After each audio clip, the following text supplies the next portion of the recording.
Olá pessoal, tudo bem? Tudo jóia? Aqui mais uma vez Joelson para o nosso canal Nona Cuca Financeira. Estamos aqui mais uma vez para uma conversa, uma troca de ideias, umas sugestões, uns tapas, né, de luvas de pelica, como diz o ditado, para que a gente vá acordando, vá trabalhando cada vez melhor, né, com as nossas finanças, com a nossa forma de pensar, né?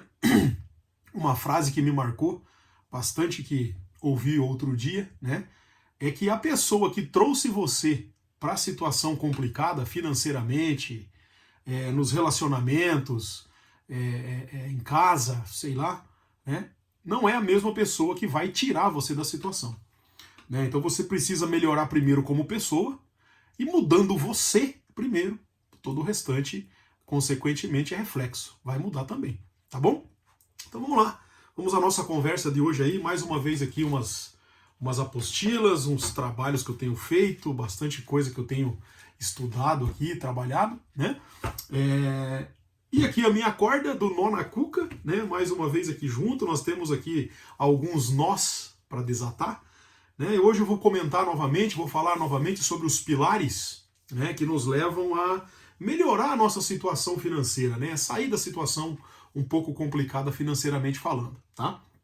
E depois, né, vou fazer mais um comentário sobre um pouco do medo de investir. E aí, acredito que nesse vídeo ainda, ou no próximo, já na sequência, eu fale um pouco sobre vieses comportamentais, no caso das ações, dos fundos imobiliários, ou até no nosso dia a dia mesmo, né? São algumas situações, alguns vícios, que nos levam a acreditar em certas coisas que só nós estamos acreditando naquilo. Então tem que prestar bastante atenção nisso aí, beleza? Então, começando aqui, o dos pilares da nossa estrutura financeira é o seguinte. Tenho aqui as anotações, né, como eu já falei, vou seguindo aqui o meu cronograma. Então, o primeiro pilar é o pilar da motivação, né? Eu já comentei isso com vocês em outros vídeos. A pessoa precisa muito, mas muito mesmo, gente, estar motivada para melhorar e para mudar a situação financeira sua. Porque é muito cômodo para alguns, ganhando 2, 3, 5, 10 mil por mês, não importa quanto é o salário, o importa é o que faz com o que ganha, né? Com o que recebe do fruto do seu trabalho. Então, se a pessoa cai numa situação muito confortável, ganha 10, gasta 9,5, gasta 10, gasta 11, o mês que vem segura um pouco, cobre a conta e tal, mas ele se esquece, muitas vezes, que o efeito tempo, né, o efeito do tempo vai fazer com que essa conta chegue uma hora, né? Vai chegar, né? Ele não vai ter num futuro aí tanto gás para trabalhar, né? Vai diminuir a força vital naturalmente.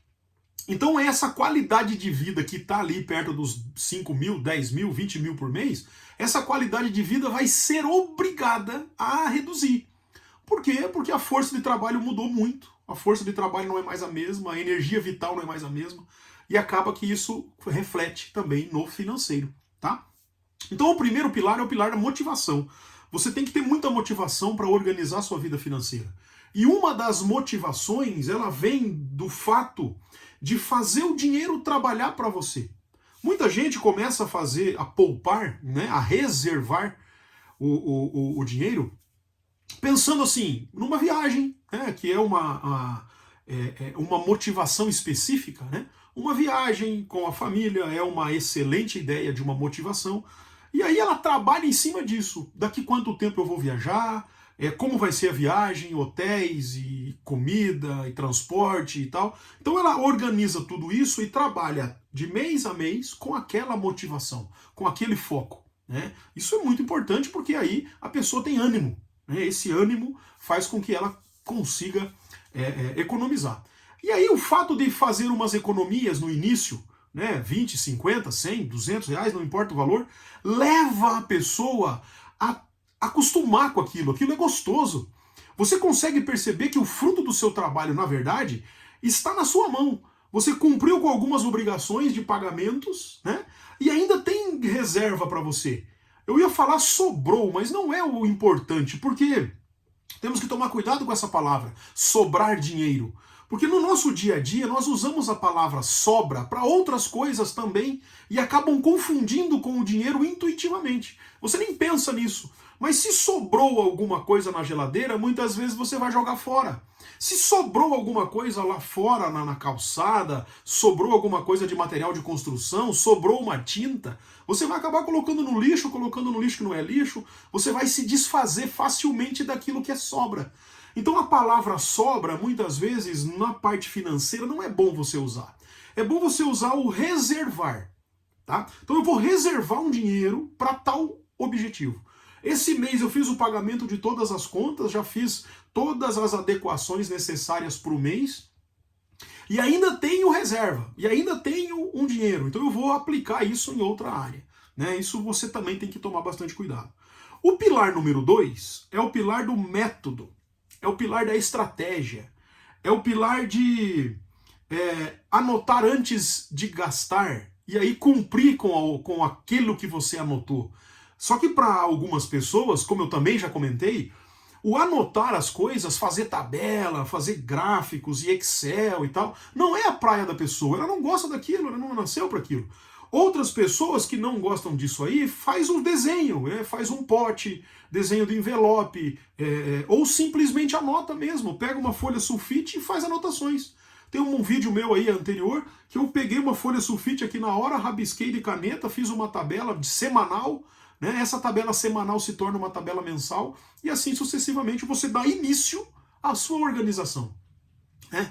Porque aí você vai assistindo um vídeo, lendo alguma coisa diferente sobre finanças e vai mudando a sua forma de entender o dinheiro, de entender essa fonte de renda, de entender essa energia que está por trás desse dinheiro. Tá? E, consequentemente, o pilar número 1 da motivação e o pilar número 2 da estratégia são pilares que se complementam.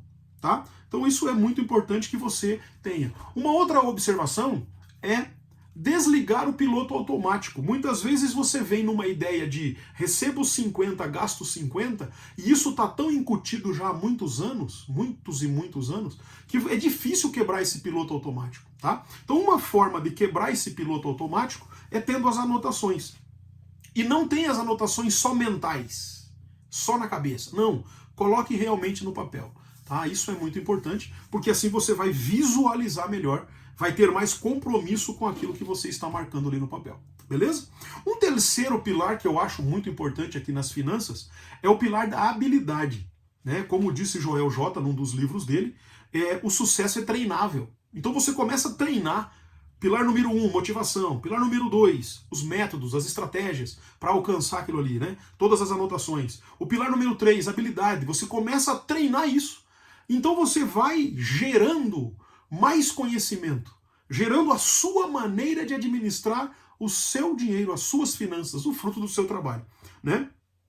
Outro detalhe que aqui me lembro, fazer empréstimo para quitar contas não é solução para a situação financeira. Não é, porque senão, vou citar um exemplo, devo 50 mil, aí vou ao banco, faço um empréstimo de 55, pago tudo aquilo que devo e me concentro numa dívida só. Mas a pessoa, eu, que fiz aquele empréstimo, não estudei nada sobre finanças, não assisto vídeo nenhum sobre educação financeira, não estou motivado a melhorar a organização financeira, qual é a tendência de acontecer? De ter aquela prestação dos 50 mil que eu emprestei lá e novamente voltar a fazer as contas pequenas. Lembra que eu comentei num outro vídeo que são os tocos pequenos que derrubam o homem? Conselho do meu pai. Então cuide com essas contas pequenas, porque por falta de instrução você pode fazer com que ela fique gigante, né? Tentando pegar o empréstimo para quitar essas contas pequenas. E como você não treinou suficientemente, você não tem habilidade de lidar com isso ainda, você acaba pagando aquela parcela alta, que é fruto das prestaçõezinhas, e gerando outras prestaçõezinhas. Então isso é muito grave, temos que tomar bastante cuidado. Tá? Então aqui nós vemos os pilares, né, da nossa educação financeira, do nosso trabalho financeiro. Aí um outro vídeo eu falei sobre o medo de investir. Muito bem explicado, cara, foi um vídeo muito bom, vale a pena voltar e assistir. Tá? O medo de investir, ele é assim, ó. Eu fiz um que eu comentei há um tempo atrás sobre o pêndulo.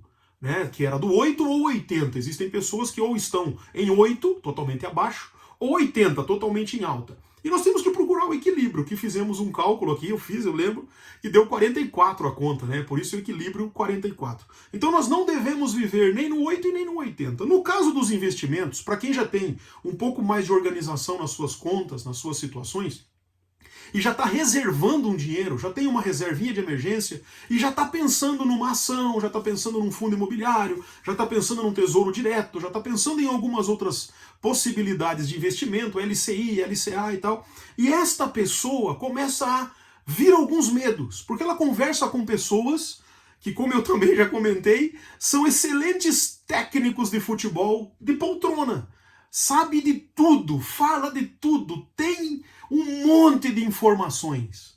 Mas a vida prática não transmite aquele conhecimento, né? Então essas pessoas, elas tendem a minar as suas ideias de construção financeira. Tem que tomar cuidado com isso.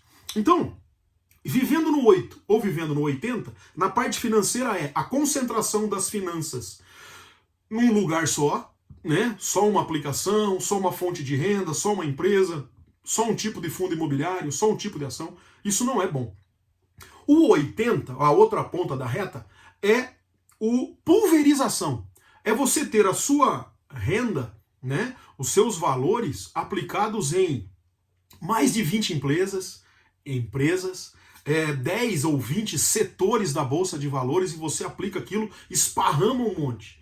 Essa pulverização também atrapalha em muito os seus investimentos, tá? Qual é o mais correto, o mais indicado pelos economistas e por todos nós que trabalhamos com isso? É a diversificação. O que é então a diversificação? Ela fica ali, não é 8, não é 80. Ela é o 44. É do 40, 44, 48. Está nesse meio. Essa diversificação, nós escolhemos alguns setores, tá? Do fundos imobiliários, das ações. Nós escolhemos lá 4, 5, 6 setores no máximo. 6 setores no máximo. Destes setores, nós escolhemos empresas. Uma ou duas, mas não mais do que 2 empresas de cada setor. E aí nós fazemos a aquisição de cotas ou aquisição de ações dessas empresas. Então o setor de alimentício, um setor de finanças, um setor de hospitais, um setor de tijolo, um setor, né, de energia, um setor de saneamento. Então são os setores que nós vamos diversificando os nossos valores. Se um setor está em alta, eu fico extremamente feliz. Se um setor está em baixa, muitas vezes ele compensa. Então o meu medo de investir não é tão acentuado assim, tá bom?